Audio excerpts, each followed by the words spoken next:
Two political handicappers say the Electoral College map now leans toward Democrats. In the past 5 days, two of the most prominent non-partisan political analysts in the country have released new projections that show presumptive Democratic nominee Joe Biden with a clear edge over President Donald Trump in the Electoral College map. The president is an underdog now in his bid for a second term, wrote Stu Rothenberg, founder of the Rothenberg Political Report, in a column published late last week. That doesn't mean he can't win. It simply means that he is in a more difficult place than he was before, in part because Democrats have united behind a consensus candidate who has potentially broad appeal.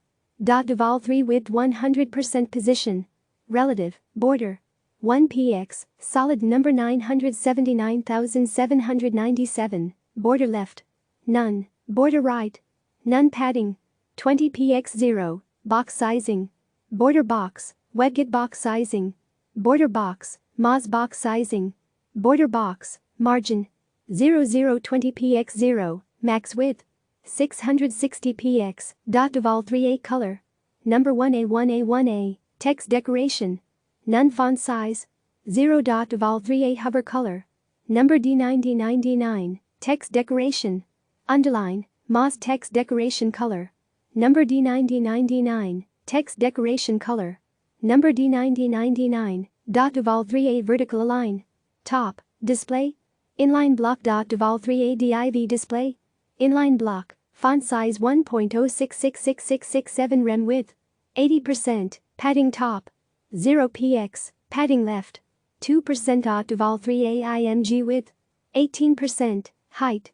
Auto add media screen and max width 640px. Duval 3a display block, margin.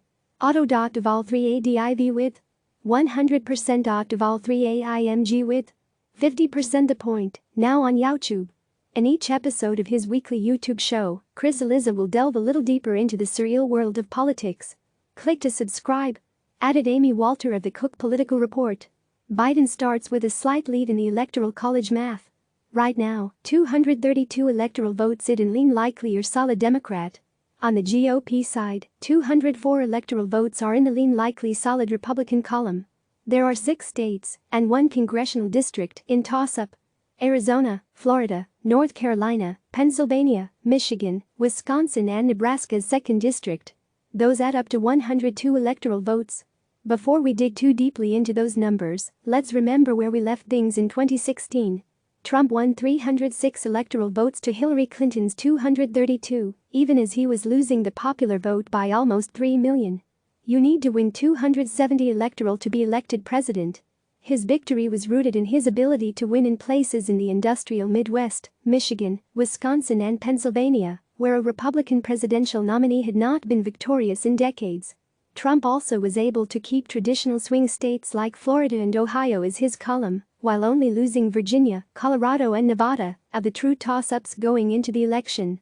What's changed between then and now? Well, first, Democrats appear set on nominating former Vice President Biden, the candidate who, if polls are to be believed, runs strongest against Trump in all of the expected 2020 battlegrounds. His message of pragmatism and broadly acceptable change on healthcare, climate change, guns and economic fairness should maximize his appeal to Democrats and swing voters, writes Rothenberg.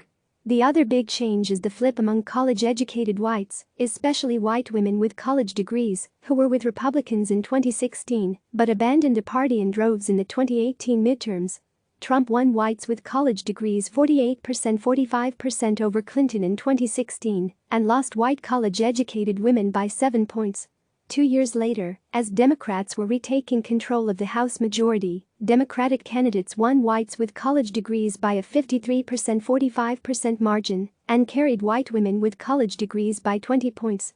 The president has not added any groups to his electoral coalition, Rothenberg notes. Of the 6 states the Cook Report identify as pure toss-ups heading into November, Walter says that Florida is the one that Trump simply cannot afford to lose. Under our current ratings, there is only one scenario out of 12 possible for Trump to get 270 electoral votes without winning the Sunshine State, she writes. Given the state's primacy to Trump's chances, it's no surprise that he changed his official residence to Florida in 2019. One person close to Trump told CNN at the time that the move was driven by tax considerations. Florida does not have an income tax. And while 2018 was a very tough year for Republicans nationwide, it was a very good year for Republicans in Florida as two Trump allies, Ron DeSantis and Rick Scott, were elected to the governor's office and Senate, respectively. If Trump wins Florida, and, again, he really has to, then, according to Walter, the race again moves to the Midwestern states of Michigan, Pennsylvania and Wisconsin. If Trump loses two of those three, he can still get to 270, with Wisconsin looking the best for him at the moment. Obviously, the electoral map is subject to change, particularly in this moment when the eyes of the country are on Trump and his performance in effectively dealing with, or not, the coronavirus crisis easing the country. But as of today, this race looks like Biden's to lose. Which, as very recent presidential history makes clear, absolutely can happen. Click subscribe to receive the latest news.